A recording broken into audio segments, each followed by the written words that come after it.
Sejam bem-vindos à lição 8 da Gramática Latina de Napoleão Mendes de Almeida. E nós, agora nesta lição 8, finalmente vamos fazer a tradução de algumas palavras para o latim ou do latim para o português. Então vamos ver aqui algumas normas para a tradução. Então, número 52. Não existe artigo em latim, nem definido nem indefinido. Quando pedirem que se traduza em latim a frase "a coroa de uma rainha", o aluno não deve cogitar em traduzir o "a", que precede coroa, nem "uma", que precede rainha.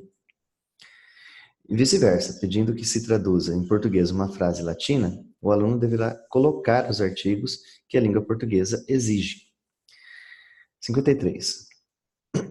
O adjunto adverbial de causa, que em português costuma vir acompanhado da preposição por descuido, por culpa, por falta de recursos, nenhuma preposição traz em latim.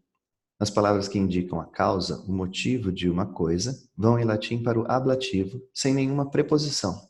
Vejamos o exemplo aqui do adjunto adverbial de causa. O vaso caiu por descuido do menino. O vaso caiu, então não se traduz o por, e descuido coloca-se no ablativo do menino. E vice-versa, quando o ablativo latino indica causa, traduz-se em português com a preposição por. Então, vemos aqui Ignavia Regina. Ignavia Reginae, por covardia da rainha. Então, observem ali que foi colocado o por e o da. Assim como o vocativo português nem sempre vem acompanhado da interjeição o, também em latim este o, que em latim não tem acento, só aparece em casos de ênfase, conforme vimos no número 10. 55. Da mesma maneira que não se leva em consideração o artigo português, tampouco se deve considerar a preposição de do adjunto adnominal restritivo, a preposição a ou para do objeto indireto, nem, em alguns casos, a preposição por de certos adjuntos adverbiais. Vice-versa, o genitivo latino geralmente se traduz em português com a preposição de, o dativo com a preposição a ou para e o ablativo, em certos casos, com a preposição por. Então, temos aqui um resumo. O genitivo, quando traduzido, pode vir com de, do, da, dos, das. O dativo com a ou para, ao, a, aos, as, para o, para a, para os, para as. E o ablativo por, pelo, pela, pelos, pelas. Pelo que ficou dito, vemos que os casos latinos, na generalidade das vezes, assim se traduzem.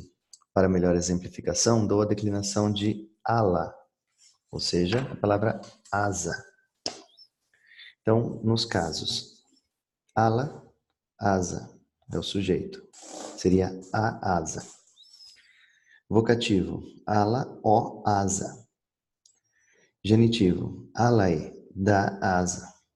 Dativo, alae, para a asa, ou a asa.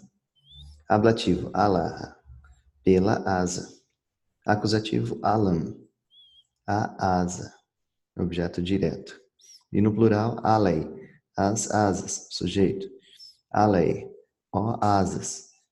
Alarum, das asas. Alis, para as asas ou as asas. Alis, pelas asas.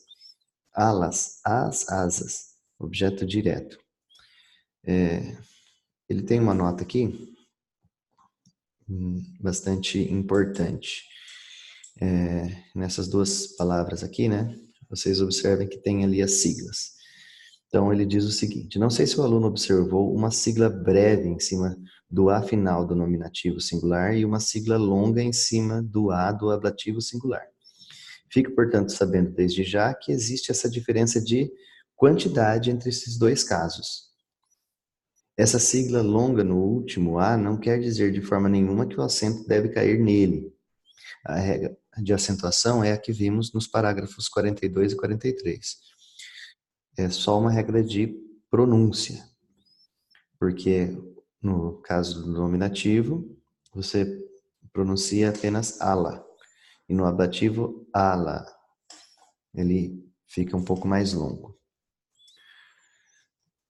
Temos aqui, então, finalmente um exercício nesse capítulo em que faremos a tradução do latim e para o latim. Então, muito obrigado e até a próxima lição.